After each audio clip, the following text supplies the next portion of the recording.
What is up, everybody? Welcome into today's edition of the Futurist Podcast, where we're going to be talking about so much between business, decentralized finance, NFTs, and more, really just focused on the future. I'm joined here by Hassan, Champ, and Zan. And guys, if you don't know these guys, they are heavyweight players in the Web3 space, and I think that you definitely should be paying attention to the things that they're building and really the ideologies that they have on the future of this industry. So let's go ahead and dive into it. Like the video if you enjoy the shows here, and subscribe to the channel down below to get updates every single time we post a new video. So guys, I want to go ahead and intro. Zan and Hassan have been on the podcast before. Champ, yes, sir. Awesome to meet you for the first time, but go ahead and give an introduction to anyone who doesn't know you.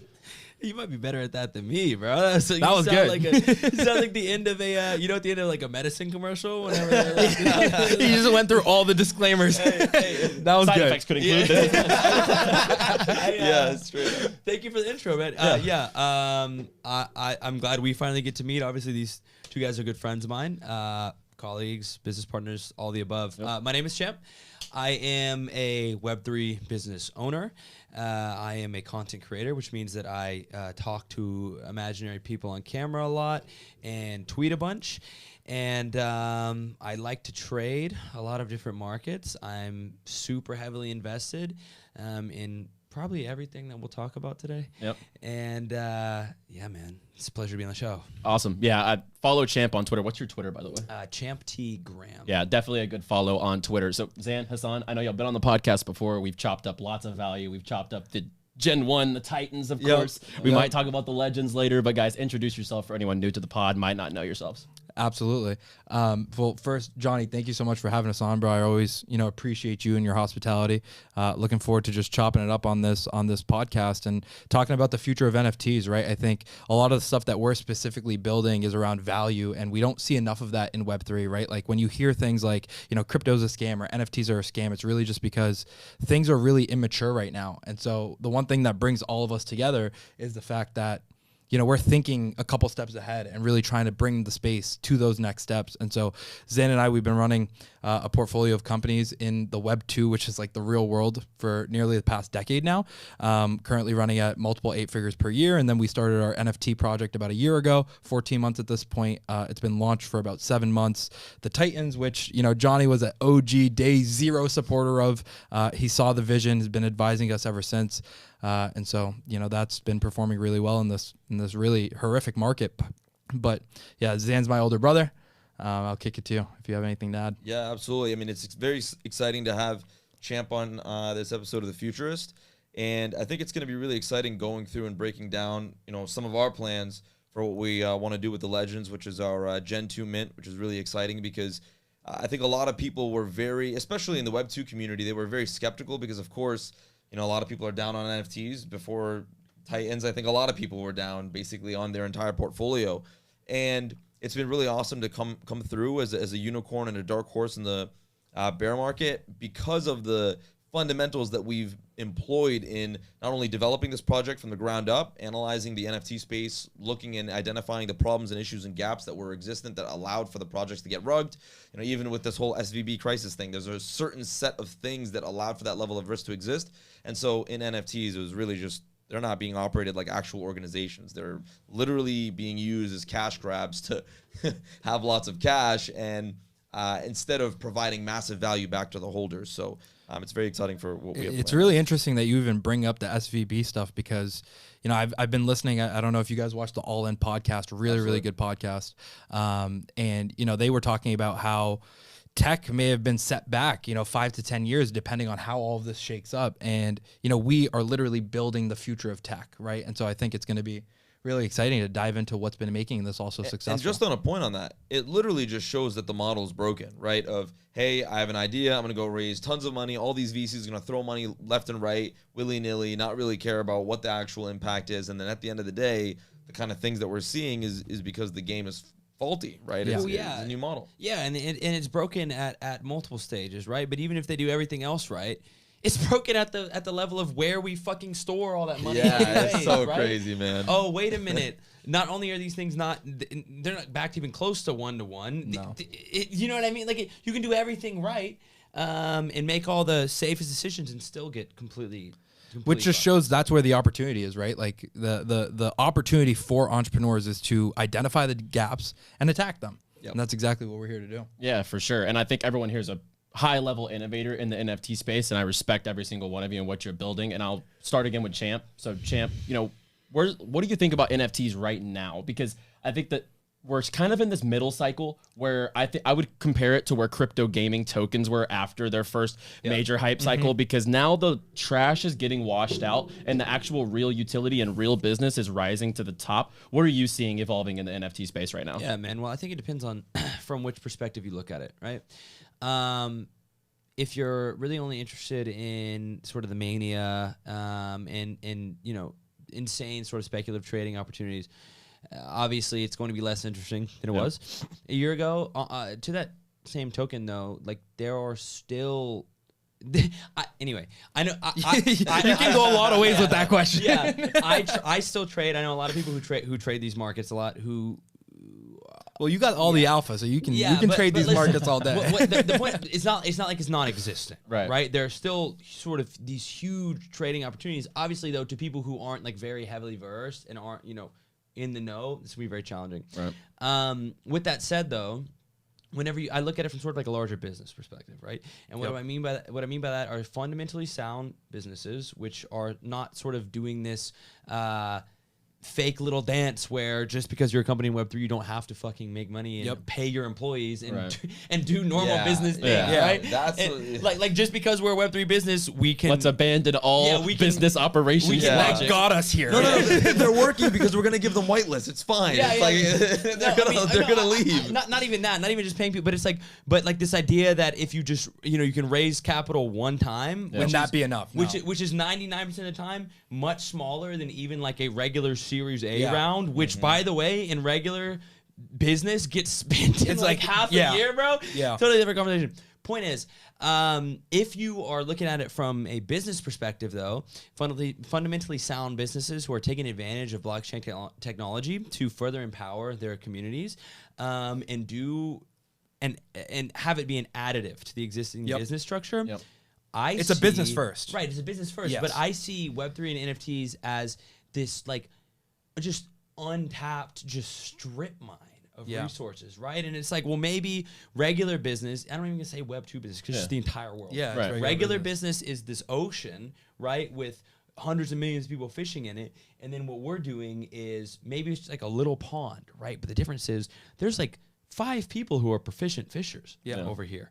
And the way that I look at it, maybe right now there's like a small river between the two, and we're going to continue to see water flow from one to the other. And there's going to be a group of individuals who have built, massive dams and fishing operations that then run a monopoly on what is going to be the future, largest, business segment on the internet. You see that in every emerging market. You know what I mean? 100%. I think that's a really good jumping point because I think what a lot of people fail to recognize is the fact that these Web3 projects, right, which really should just be companies, right, they need to be companies first, right? It's like when you call it a project too, it's kind of confusing. It's like this project is typically something that is inside of a business. It sounds like a school assignment. Exactly. Literally. Like they need to be companies first. You need to have all of the sectors of your business. And honestly, Zan, you should talk about this as like the 4 different sectors of the business and making sure that they're all strapped. It's like in Web3, you don't even see companies have sales teams. It's like when you go look at any tech company, they have sales forces. They have marketing engines that are more than just Twitter, right? Like they're acquiring customers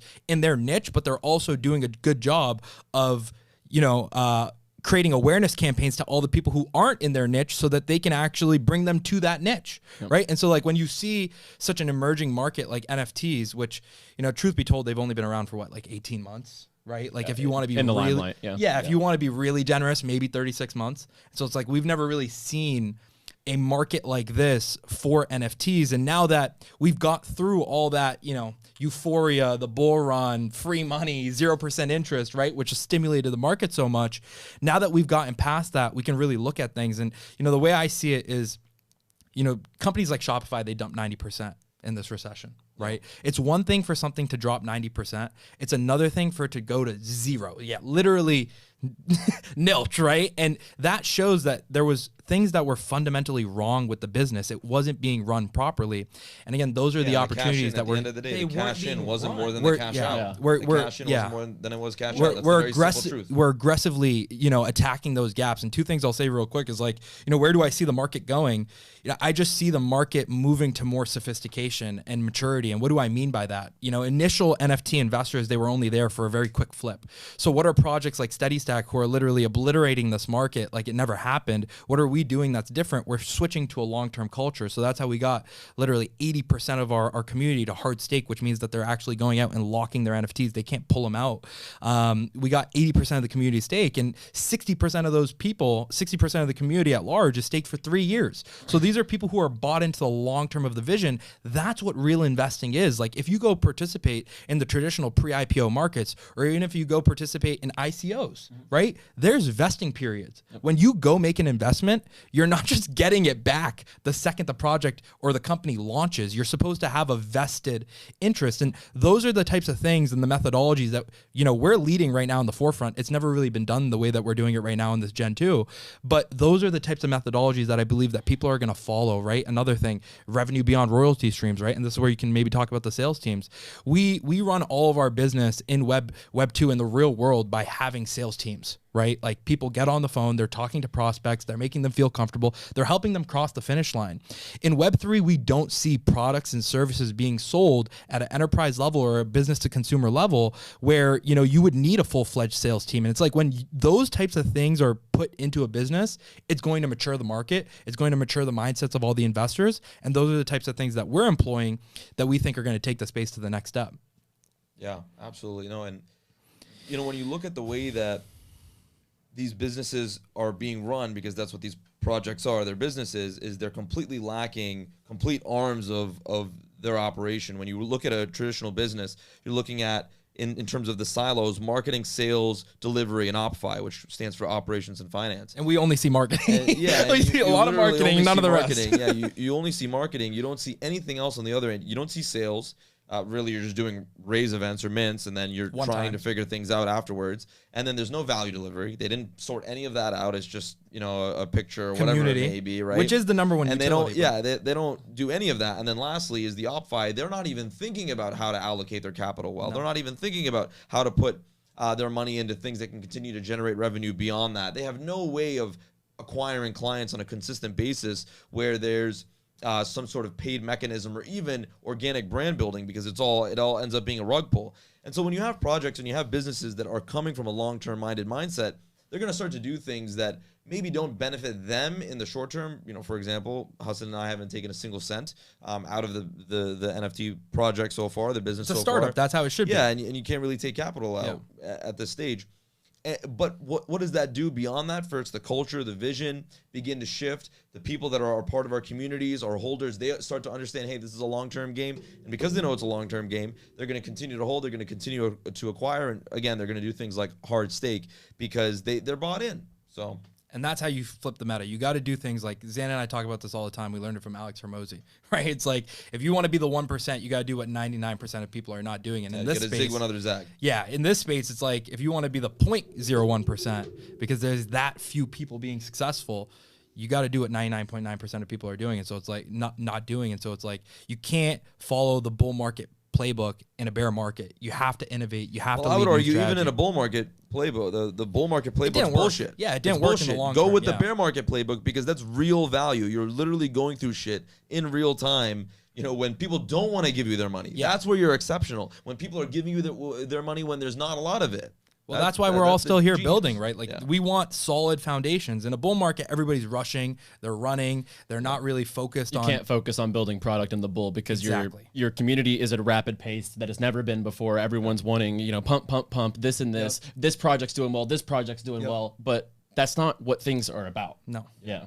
we have to build real utility and real value behind these, whether it's membership pass like you guys have done and Champ's done, and myself have done. Like we've all created membership communities. We've taken proven Web 2 models and brought them to Web 3, and that's exactly how it should be happening. So Champ, I want to ask you, Imagine that. what are some opportunities in the NFT market that are like coming up, maybe that you're looking forward to? I know you get more alpha here in the NFT space probably than any of us in the circle, so I'll pivot it to you. Anything coming up that you're like super stoked You got to about? give us the alpha, bro. Am I allowed to say legends? Like, I think everyone's excited about that. Yeah, well, so here's the problem with that is that, like, if I start naming small random collections, people are gonna think that I have some type of, like, you know what I mean? Like, I just pick random ones, like, But of course, like what these guys are working on, and like you and I are both associated as advisors to this thing too, right? Like, obviously, and you know what's funny is like, for me, it's really just about like people and who is behind the product, right? When it comes to sort of decisions that I'm making about what I am and I'm not excited about. So naturally, whenever I know people very well that are behind a project, whenever I'm thinking like, like where should I align myself? What am I excited for? Where could I potentially be an asset? Like, those are the first people I'm going to call, right? Yeah. So of course, excited to see what these guys are doing. I mean, I'll name a couple projects like, another project that I'm just asking you what you're excited about. That's it. Okay, this is not financial advice. This is never financial advice. Well, look, like on sort of the flip side, from sort of like the super useful utility stuff, I'm excited about big IP projects, right?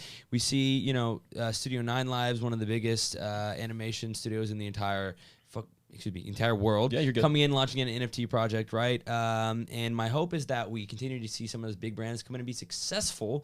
Because I want the other, big IP brands of the world to look at that and be like, oh, there's still a reason for us to hop in here. Absolutely. Right? But at the end of the day, man, like, I feel like there's never been less competition. Oh yeah. Like, do you know what I mean? Like, I agree completely. You guys must feel that way, right? Oh, 1000%. It's like the market is very quiet right now, and it's waiting for things like the legends, for example, right? Like when we put out marketing material, how well it's being received is because it's completely fresh in a time where there is no competition, right?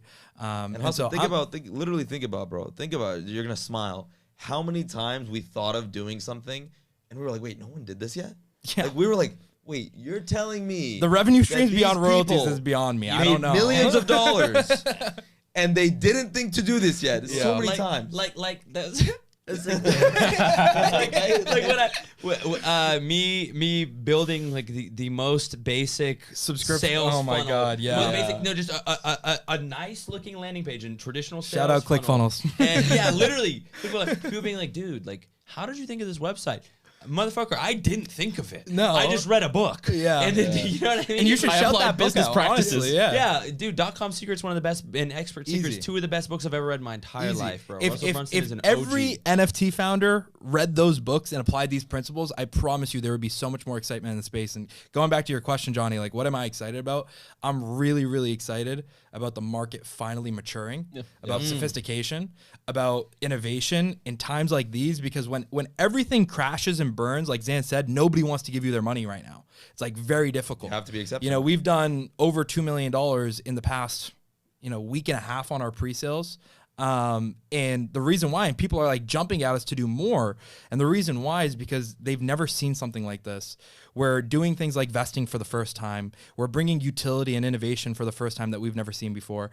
And it's like even the thing with the mastermind, like using an NFT, which is really just a digital product, digital access pass, digital key, using that as the vessel or the vehicle to have access to a membership. Like, imagine how many regular real life businesses would look at that and be like, hey, I want to do that too, because we've seen other projects or other people like Iman Gadji come out with Gents Croquet Club and they're crushing it, right? And it's like, when we do things like this, all the other entrepreneurs, they're watching. He didn't break the mold. He brought exclusive gentleman's membership to the market. And he said, you can have, you can have your concierge service, you can have your crypto knowledge, you can have the vault, which is going to teach you how to watch trade. Shout out for the concierge service, because we're doing that next. That's a good one. Nice. That's alpha, by the way. That's alpha, because I didn't even know that, and we're advisors out here. So thanks for that. Good alpha. But we're nearing the time to wrap up. So I want to give everyone a chance. Where can they follow you guys, and where can they find what you're working on? Absolutely. Just go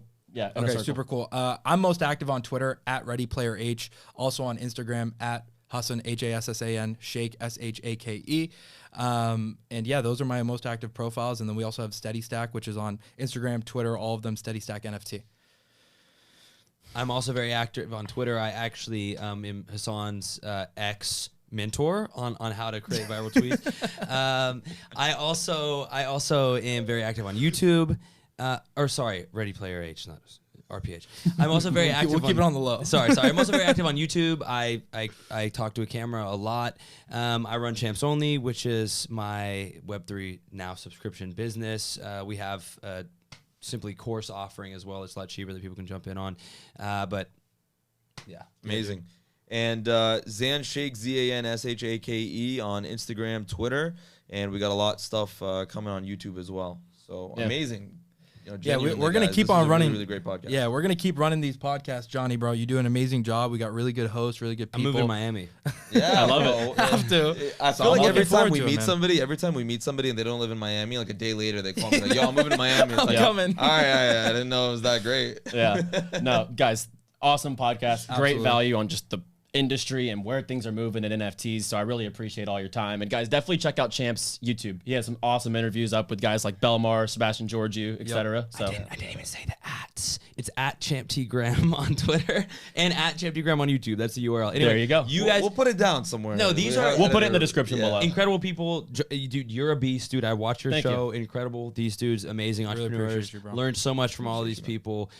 Sorry we was a little bit short today, but it's a pleasure as always. No, not at all. guys. Let's do it I again. would really even just ask everybody who's just watching this, if you guys want to just let us know in the comments, like, what did you like about this and what else do you want us to talk about on these podcasts? Because we can bring you a lot of value. We just want to know what you guys want to hear. So if you let us know, we will bring it to you guys. and if you like the in-person format, because everyone we've done in the past is on like a All Zoom online, call, the little basically. boxes. Yeah, we're in little boxes. So if you like the in-person podcast too, we'll definitely keep these coming. We'll get some more high-level guests. But guys, thank y'all so much for Thank coming you so on. much, brother. Like the video if you enjoyed the podcast, and let me know your thoughts down below in the comments. What you thought, your thoughts on everything that Champ discussed and what Steady Stack's building with Steady Stack Legends and more NFT utility, all below. Subscribe as well, and we'll be back next week with another podcast as always.